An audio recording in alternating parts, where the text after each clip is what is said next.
Patrice, et après les infos du Vatican, la presse. Oui, bonjour Laurent, bonjour à tous. C'est un miracle que je sois là. J'ai failli me recoucher ce matin après avoir ouvert les journaux. Il y a des moments où tout roule et d'autres où rien ne va. Eh bien, aujourd'hui, je ne vais pas vous mentir, rien ne va. J'ai rarement vu une presse quotidienne aussi éclectique dans les choix de ses unes et aussi unanime pour pointer la déprime, la colère, le mal-être. Mais bon, primo, on sait bien que la presse concentre son attention sur les trains qui n'arrivent pas à l'heure. Et secondo, la presse, c'est le thermomètre et ce n'est pas en s'en prenant au thermomètre qu'on fait diminuer la fièvre. Il y a des hauts et des bas. Voilà. Alors, prenez les magistrats, ils sont inquiets. Motif, la réforme annoncée de la procédure de divorce. Il est question de supprimer le passage devant le juge. Et les juges trouvent ça stupide car ils jouent un rôle de conciliation qui parfois aboutit même à la réconciliation des époux qui se crêpent le chignon.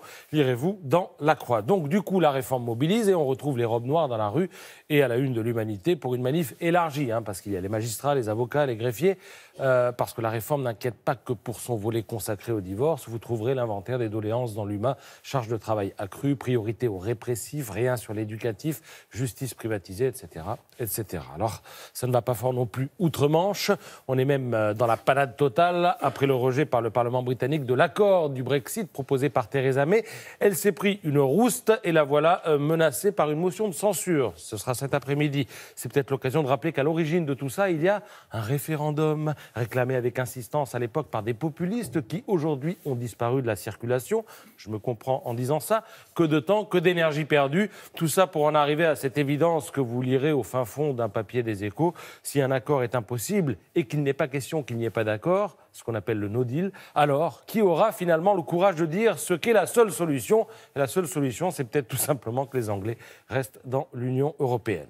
Alors quand on lit tout ça, on comprend que l'époque n'inspire pas hyper confiance. C'est en tout cas ce qu'indiquent les chiffres de la natalité. Pour la 4e année consécutive, eh bien, on fait moins de bébés en France, précisément 758 000 l'an dernier, 12 000 de moins que l'année précédente.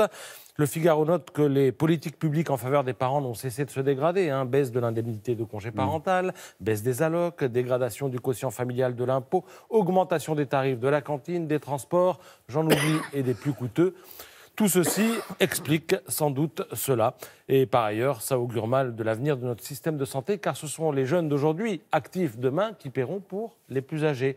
On ne va donc pas tarder à reparler d'immigration. Sauf que sur ce sujet aussi, ça n'est pas la grande rigolade. Emmanuel Macron a évoqué l'hypothèse de quotas, sans vraiment les nommer.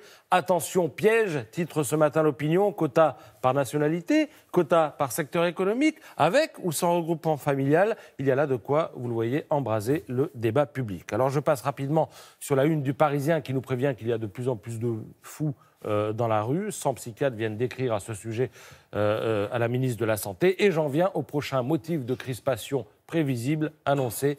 L'impôt à la source. Quand tout le monde s'inquiétait cet automne, les centres des impôts avaient une réponse toute faite par téléphone. Venez nous voir au mois de janvier. Eh bien, janvier, nous y sommes et les gens sont là. Lisez le reportage de Libération. Ça se passe mal en ce moment dans les centres des impôts et les relations avec les usagers se tendent à tel point qu'à Créteil, eh bien, les agents ont demandé tout simplement l'embauche d'un vigile.